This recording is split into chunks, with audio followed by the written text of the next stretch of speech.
মসজিদ বড় মসজিদের বর্তমান সম্মানিত খতিব হযরত মাওলানা আব্দুল ওয়াহাব সাহেব হলো আমার খলিফা হযরত মাওলানা মুফতি আব্দুল হালিম সাহেব।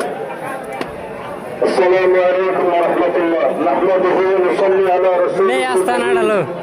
আম্মা বাদ। সম্মানিত মুসলমান, বাংলাদেশের যে সমস্ত শ্রেষ্ঠ উলামায়ে কেরাম বুজুর্গান দ্বীন ছিলেন, উনি মুস্তাজাবুদ দাওয়াত একজন আল্লাহর ওলি ছিলেন।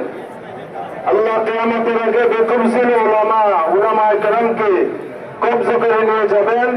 সে হলেন হুজুর বৃহত্তর মুমিন শাহীর একজন মুরব্বী আলেম, আল্লাহওয়ালা মানুষ ছিলেন। সৈয়দ ফয়জুর রহমান সাহেব রহমতুল্লাহি আলাইহির বিশিষ্ট খলিফা ছিলেন। আল্লাহ পাক হযরতকে জান্নাতের উচ্চ মাকাম দান করুক। আমি বহুত দোয়া আজকে করছি হযরতের জন্য।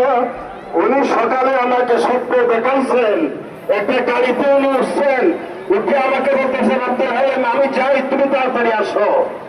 এই কথা উনি বলছেন সকালে। আমি ঘুমে এই স্বপ্নে দেখলাম হুজুর একটা মাইক্রিতে উঠছেন আর বলতেছেন আমি শহরের জানাজায় যাইতেছি, তুমিও আসো।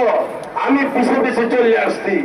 ওনার এহলা বয়ান করার কোন রুচি আর শক্তি আর সামর্থ্য আমার আসলে নাই। উনি আমার সরাসরি বুখারীর উস্তাদ এবং অনেক কিতাবের উস্তাদ। উনি আমার খুব প্রিয় সম্মানিত উস্তাদ, আমাকে খুব আদর করতেন। শহরে আসলে এত খুশি হইতেন, আহলান সাহলান বলতে থাকতেন। আর লম্বা কথা বলবো না, বহুত বড় বড় উলামায়ে কেরাম বুজুর্গানে দ্বীন আল্লাহওয়ালা মানুষ এখানে আছেন, ওনারা কথা বলবেন। আমি আন্তরিকভাবে দোয়া করি যিনি আমাকে হযরতের উপলক্ষ করে দুইটা কথা বলার সুযোগ করে দিয়েছেন।